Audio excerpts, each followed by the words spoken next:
Hello students. तो आज हम हमारे सोशल साइंस का सोशल स्टडीज़ का चैप्टर नंबर 8 स्टार्ट करने वाले हैं। टॉपिक है हमारा framing of constitution and its features.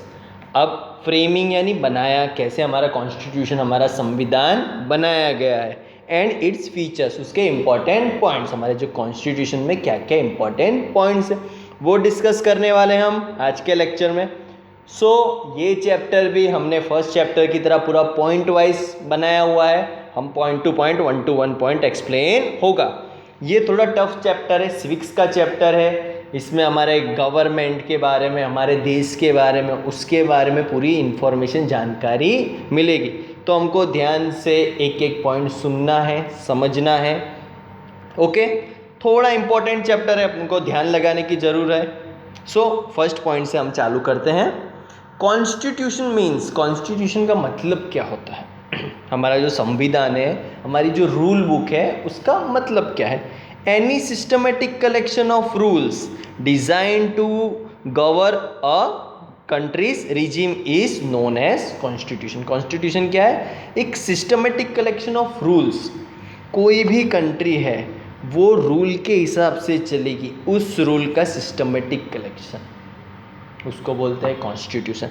जैसे आज आपकी स्कूल है या कोई फैक्ट्री है या कोई भी पर्टिकुलर एक एंटरप्राइज है, कोई भी संस्था है आपकी, जिसे स्कूल है, स्कूल का एग्जांपल हो, तो एक स्कूल के पर्टिकुलर रूल्स होते हैं। कुछ भी नहीं चलता, एक पर्टिकुलर रूल्स के हिसाब से सबको चलना पड़ता है, और उस रूल को हर एक स्टूडेंट हो, हर एक स्टाफ मेंबर हो, हर एक एम्प्लॉय हो, उसको समझाया जाता है। तो ऐसे ही हमारा जो देश है वो प्रॉपर वे में चले, उसके लिए एक रूल, एक पूरी रूल बुक बनाई गई है, उसको हम कॉन्स्टिट्यूशन बोलते हैं। Easy, clear? Any systematic collection of rule, कोई भी एक सिस्टमेटिक कलेक्शन, एक सिस्टम से है वो। जो भी रूल बुक के जितने भी रूल्स हैं वो सारे सिस्टमेटिकली बने हुए, ऐसे ही नहीं बने हुए। कमिटी बैठती है, असेंबली बैठती है, पूरा सिस्टमेटिकली पूरे देश के लोगों को लेके वो सारे रूल्स बनाए जाते हैं जो लोगों के बेनिफिट में हो। ऐसे रूल्स बनाया जाए जिससे लोगों का बेनिफिट हो, लोग आगे बढ़े, लोगों को प्रोटेक्शन मिले। इस हिसाब से सारे रूल्स बनाए गए हैं। वो रूल्स का एक सिस्टमेटिक कलेक्शन होता है। To governor a country's regime, regime यानी गवर्नमेंट या शासन, एक कंट्री के शासन को कैसे प्रॉपरली चलाया जा सके, उसके लिए एक रूल्स बनाना। उस रूल बुक को हम क्या बोलते हैं? कॉन्स्टिट्यूशन, हमारा संविधान। क्लियर? ये बहुत इंपॉर्टेंट क्वेश्चन है, पूछते ही हैं, 1 या 2 मार्क में आता ही है, शॉर्ट नोट में भी आता है। What is the meaning of constitution? A systematic collection of rules design या made, design to governor a country's regime और country's government is known as constitution. Clear? अब जो नेक्स्ट पॉइंट है वो है इंपॉर्टेंस। कॉन्स्टिट्यूशन का इंपॉर्टेंस क्या है? हमने रूल्स तो बनाए, पर उसकी इंपॉर्टेंस क्या है? तो constitution is the basic and most important document. पूछा जाता है इंपॉर्टेंस ऑफ कॉन्स्टिट्यूशन, हमको जवाब आना चाहिए। क्या होगा? हम पॉइंट टू पॉइंट जाते हैं, 6 पॉइंट, 6 पॉइंट्स है, 1 to 1 एक एक करके जाते हैं। कॉन्स्टिट्यूशन इज द बेसिक, सबसे बेसिक होता है कोई भी देश के लिए, उसका कानून बनाने के लिए सबसे बेसिक डॉक्यूमेंट है, ये चाहिए ही होता है, सबसे बेसिक होता है। एंड मोस्ट इम्पॉर्टेंट, सबसे इम्पॉर्टेंट भी होता है। सबसे बेसिक भी यानी इसके बिना चल ही नहीं सकते, और मोस्ट इम्पॉर्टेंट यानी सबसे इम्पॉर्टेंट डॉक्यूमेंट होता है। The laws of the country are based on the constitution. हमारे यहाँ के जितने भी कानून कायदे, जितने भी लॉस है, वो कॉन्स्टिट्यूशन पे बेस्ड होते हैं। कॉन्स्टिट्यूशन के रूल के हिसाब से ही सारे लॉस बनते। कोई भी लॉ कॉन्स्टिट्यूशन के हिसाब के बिना बन ही नहीं सकता, वो कॉन्स्टिट्यूशन के रूल पे बेस होना ही चाहिए। हमारे सारे लॉ, कोई भी लॉ। द थर्ड पॉइंट है, the country's constitution and the constitutional laws should be subject to relevant provisions. Relevant provisions यानी जिससे कोई भी लॉ बना रहे हो, उसका जो भी लॉ बनाया है उसका सीधा कनेक्शन यानी लेना देना हमारे कॉन्स्टिट्यूशन के रूल से होना चाहिए। कॉन्स्टिट्यूशन के रूल से जो भी लॉस बनाया गया है वो लेना देना होना चाहिए। अगर हमने कोई लॉ बनाया है और वो हमारे रूल बुक से मैच नहीं करता तो वो लॉ कभी बनेगा नहीं। आप अगर कोई लॉ बनता है ऐसा तो आप सुप्रीम कोर्ट, आप कोर्ट में जा सकते हो, सुप्रीम कोर्ट तक जा सकते हो। यानी हमारा जो संविधान ने हमको कुछ हक दे के रखे हैं, उस हक के हिसाब से ही, वो रूल के हिसाब से ही लॉ बनना चाहिए। यानी रेवेलेंट प्रोविजंस, रेवेलेंट यानी उससे लेना देना हो, अगर लेना देना नहीं होगा तो वो कभी भी रूल बनेगा नहीं। बेटा अब नेक्स्ट पॉइंट आता है, फोर्थ पॉइंट आता है, constitution is superior to all the laws of the country. यही हमारे कंट्री के जितने भी लॉस है उसका सबका सुपीरियर, सबका बाप है ये। कौन? हमारा कॉन्स्टिट्यूशन। सारे लॉ के ऊपर सबसे ऊपर कौन है? कॉन्स्टिट्यूशन। कॉन्स्टिट्यूशन से बड़ा कोई भी नहीं है, ना प्राइम मिनिस्टर है ना प्रेसिडेंट है। हमारा इंडिया का सबसे सुपीरियर है तो कॉन्स्टिट्यूशन। हमारा कॉन्स्टिट्यूशन में जो लिखा है उसी हिसाब से पूरा देश चलता है, उसी हिसाब से प्रेसिडेंट को भी चलना है, प्राइम मिनिस्टर को भी चलना है, सबसे सुपीरियर होता है। कॉन्स्टिट्यूशन इन्वॉल्व्स पीरियोडिकली चेंज, बहुत इंपॉर्टेंट पॉइंट है, periodical change, changing requirements of people's aspiration, expectation, interest. हमारा जो कॉन्स्टिट्यूशन है वो पीरियडिकली चेंज होता है। ऐसा नहीं कि कॉन्स्टिट्यूशन में रूल बन गए तो वो हमेशा के लिए रहेंगे, नहीं, उसमें चेंजेस आते रहते हैं टाइम टू टाइम। किस हिसाब से आते हैं? पब्लिक के हिसाब से। जो ये देश किसका है? पब्लिक का है, कोई गवर्नमेंट का नहीं है। हम गवर्नमेंट को चुनते हैं, गवर्नमेंट हमको नहीं चुनता है। यानी इस कंट्री पे सबसे पहला हक उनके लोगों का है, और उनके लोगों की जो भी एस्पिरेशन है, आकांक्षा है, एक्सपेक्टेशंस है, या उनके जो भी इंटरेस्ट है, उनके जो इमोशंस है, जो भाव है, उसके हिसाब से रूल बनाते हैं और उसके हिसाब से ही चेंज होते रहता है। क्लियर हो रहा है? जैसे हमने एक घर लिया है, मैंने कुछ फर्नीचर बनाया उस घर में, तो ऐसा नहीं कि घर में हमने फर्नीचर बना दिया तो हमेशा ही रहेगा ना, फिर 50 साल बाद मेरे लड़के होंगे या मेरे दादाजी ने बनाया होंगे तो हमको वो थोड़ा उसमें चेंज लाना है तो मैं चेंज कर सकता हूँ। तो हमारे पुराने कुछ लॉस है जो आज फिट नहीं बैठते हैं, तो उसमें हम चेंजेस ला सकते हैं। तो ऐसा नहीं कि रूल बना दिया तो वो हमेशा रहेगा ही, नहीं, चेंज हो सकता है। जैसे कश्मीर में अभी हमने रिसेंटली देखा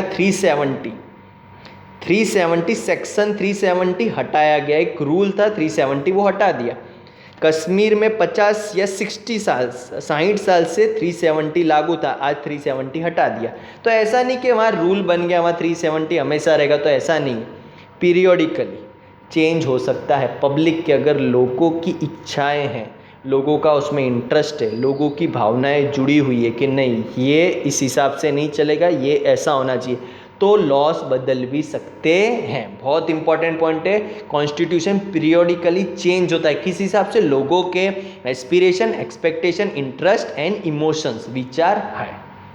okay, that's the reason constitution is known as alive on a basic document. और इसी कारण पूछ सकते हैं, गिव रीजन में आ सकता है, why constitution is called a live and basic document. तो हमारा आंसर ऊपर के 5 पॉइंट होंगे, ऊपर के जो भी 5 है, हमारा कॉन्स्टिट्यूशन जीवित है। जीवित है ना, उसमें चेंजेस होते रहते हैं पब्लिक के इंटरेस्ट के हिसाब से। ऐसा नहीं कि एक बार लिख दिया तो पत्थर की लकीर हो गई, नहीं, वो चेंज होते रहता है। और सबसे बेसिक डॉक्यूमेंट, यानी कोई भी लॉ बनेगा तो कॉन्स्टिट्यूशन के हिसाब से ही बनेगा। सबसे बेसिक स्ट्रक्चर है ये, हमारे देश का जो संविधान है वो हमारे देश का बेसिक स्ट्रक्चर है, इसके ऊपर ही हमारा पूरा देश खड़ा है, और इससे ऊपर कोई भी नहीं है, ना प्राइम मिनिस्टर ना प्रेसिडेंट, कोई भी नहीं है। हमारा कॉन्स्टिट्यूशन में जो लिखा है वो सबको मानना है। That is why it is called live and most important and a basic document. Clear? कोई भी डाउट हो आप मेरे को कॉल कर सकते हो, व्हाट्सएप पे मैसेज करो, क्योंकि थोड़ा टॉपिक कॉम्प्लिकेटेड होता है, सबके एक बार में नहीं घुसेगा, किसी को 2 बार में भी आएगा। तो आप मेरे को कॉल करके पूछ सकते हो, मैं और सिंपल वे में एक्सप्लेन कर दूंगा, उसका कोई चिंता टेंशन नहीं लेना है। नेक्स्ट पॉइंट आता है process of framing the constitution. अब प्रोसेस यानी कैसे चला, हमने फ्रेम कर हमारा कॉन्स्टिट्यूशन बनाया है, तो कैसे स्टार्ट हुआ, कॉन्स्टिट्यूशन बनाने का काम कैसे स्टार्ट हुआ, पार्ट 1 है ये। चलते हैं फर्स्ट पॉइंट पे। बिफोर इंडिपेंडेंस, इंडिपेंडेंस से पहले की बात, 1947 से पहले, the British government handed the duty to cabinet mission of 3 members. एक कैबिनेट मिशन बनाया गया, उसमें 3 मेंबर रखे गए, 3 सभ्य रखे गए। किसने? ब्रिटिश गवर्नमेंट ने, क्योंकि आज़ादी से पहले ब्रिटिशर्स का राज था। क्यों रखे गए, क्यों मेंबर्स बनाए गए, क्यों कैबिनेट मिशन बनाया गया? To find a solution to the question of India's independence on 25 March 1946। बहुत इंपॉर्टेंट डेट है, याद रखना है। अब मैं इसकी पीछे एक स्टोरी बताता हूँ। क्या हुआ था? सेकेंड वर्ल्ड वार हुआ था 1939 एंड फिनिश हुआ था 1945। 1939 से 1945 का सेकेंड वर्ल्ड वार हुआ, उसमें इंग्लैंड जीता था। इंग्लैंड जो साइड पे था वो साइड जीती थी, बट 1945 के बाद डिसाइड हुआ था कि इंडिया को अब इंडिपेंडेंट या आज़ादी दे देनी है। अब जब आज़ादी दे देनी है तो पूरा देश इंडिया के हाथ में दे देना है। तो इंडिया के हाथ में जब ये देश देंगे तो उनकी प्रॉब्लम जानना ज़रूरी है, उनके लिए कुछ रूल्स बनाए जाएंगे।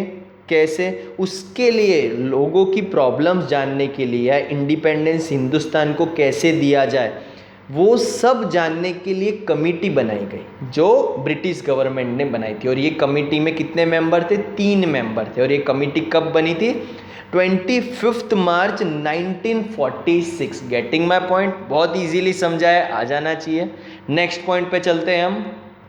नेक्स्ट पॉइंट है जो हमारा सेकंड पॉइंट है। चलो, कैबिनेट मिशन बना दिया था, अब उन्होंने क्या काम करा देखते हैं। On the basis of recommendation of the cabinet mission, cabinet mission के रिकमेंडेशन यानी सजेशन के हिसाब से क्या हुआ?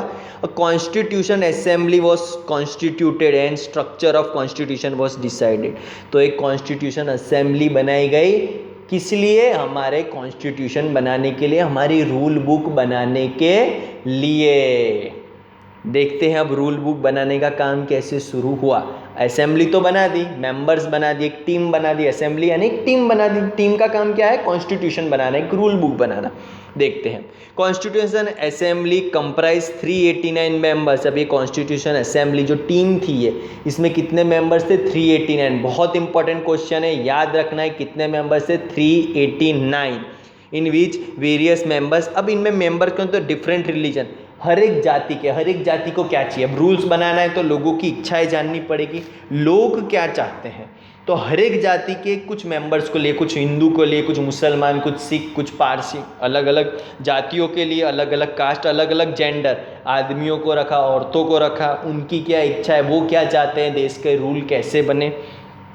From different various geographical diversification, पहाड़ी विस्तार के, जहाँ यानी अलग अलग, कोई नॉर्थ के, ईस्ट के, हर बाजू के मेन मेंबर्स को रखा गया कि उनका जान सके कि वो चाहते क्या है। पॉलिटिकल रिप्रेजेंटेटिव, अलग अलग पार्टी के लोगों को रखा गया तो 389 मेंबर्स में कि वो लोग क्या चाहते हैं।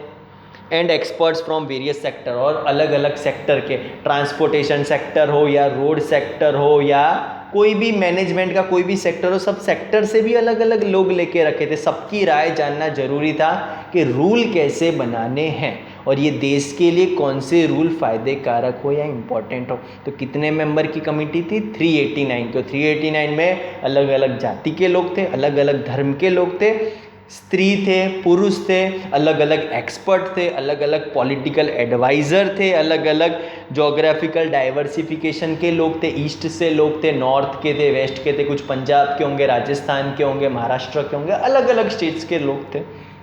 ओके, अब क्लियर हुआ ये टॉपिक। अब नेक्स्ट जो पॉइंट है, फोर्थ पॉइंट है, इसमें क्या डिस्कस करा है? Male representative of constitution assembly. Constitution assembly जो टीम बनाई थी उसमें मेल रिप्रेजेंटेटिव कौन थे? बहुत इंपॉर्टेंट है, एक एक नाम ले रहा हूँ, याद रखना है। सबसे पहला नाम जवाहरलाल नेहरू था, सेकंड था मौलाना अब्दुल आज़ाद। अब ये मुस्लिम कम्युनिटी के हेड को लिया कि मुस्लिम्स क्या चाहते तो उनके हेड को रखा गया एक मेंबर। श्याम प्रसाद मुखर्जी, ये बंगाली है तो हमारे ईस्टर्न साइड से एक बहुत बड़े आदमी को रखा गया, श्याम प्रसाद मुखर्जी। HV कामनाथ को रखा गया। कन्हैयालाल मुंशी, ये हमारे गुजरात के थे। कन्हैयालाल मुंशी हमारे गुजरात के पोएट थे, बहुत ही फेमस पोएट थे। सरदार वल्लभ भाई पटेल जो कांग्रेस के बहुत बड़े पॉलिटिकल रिप्रेजेंटेटिव थे और गुजरात के इंडिया के आयरन मैन ऑफ इंडिया कहते थे। बलदेव सिंह थे, ये पंजाब से होंगे। HP मोदी थे। फ्रैंक एंटोनी कौन थे? ये जो क्रिश्चियन कम्युनिटी के हेड थे। कृष्णा स्वामी अय्यर, अब भी नाम से पता चला ये साउथ के थे, चेन्नई तमिलनाडु उधर के रिप्रेजेंटेटिव होंगे। क्लियर। ये 10, ये 10 बड़े बड़े नाम थे। ऐसे तो 389 मेंबर से हर एक का नाम नहीं दिया है, पर ये 10 इंपॉर्टेंट लोगों का नाम दिया है। अब हम वुमेन रिप्रेजेंटेटिव में दो बहुत बड़ी वुमेन्स थी। Sarojini Naidu, night angle of India कहा जाता है, सरोजनी नायडू थी, और विजया लक्ष्मी पंडित थी। ओके, 6th पॉइंट है, doctor Rajendra Prasad was president constitution assembly. जो टीम का प्रेसिडेंट किसको बनाएगा? राजेंद्र प्रसाद, जो हिंदुस्तान आज़ाद होने के बाद इंडिया के फर्स्ट प्रेसिडेंट भी बने थे। कौन? राजेंद्र प्रसाद। 7th पॉइंट है, drafting committee was appointed to draft the constitution. हमारे कॉन्स्टिट्यूशन को बनाने के लिए, ड्राफ्ट करना यानी बनाना, उसके कॉन्स्टिट्यूशन असेंबली के प्रेसिडेंट अलग थे और ड्राफ्टिंग कमिटी के प्रेसिडेंट अलग थे, दोनों में फ़र्क है। क्वेश्चन पूछा जाता है ड्राफ्टिंग कम्युनिटी के प्रेसिडेंट या हेड कौन थे या चेयरमैन कौन थे? तो डॉक्टर भीमराव अंबेडकर। और प्रेसिडेंट कौन थे? तो डॉक्टर राजेंद्र प्रसाद। डॉक्टर भीमराव अंबेडकर को चेयरमैन बनाया गया, किसका? ड्राफ्टिंग कम्युनिटी का, ड्राफ्टिंग कमिटी का, जो कौन थी? कॉन्स्टिट्यूशन बनाने में किसको रखा गया था? डॉक्टर भीमराव अंबेडकर। और प्रेसिडेंट कौन था? डॉक्टर राजेंद्र प्रसाद। ध्यान रखना है। और कॉन्स्टिट्यूशन का काम कब से शुरू किया? कॉन्स्टिट्यूशन बनाने का काम कॉन्स्टिट्यूशन असेंबली वर्क फ्रॉम 9 नवंबर 1946। 9 नवंबर 1946 के दिन से ही इन लोगों ने कमिटी बना के काम शुरू कर दिया कि कैसे कैसे रूल्स बनाए जाए। Thank you students. कोई भी डाउट हो बेझिझक आप मेरे को पूछ सकते हो। कोई भी सजेशन हो तो वीडियो के नीचे सजेस्ट करो, चैनल को लाइक करो, वीडियोस को लाइक करो। Thank you.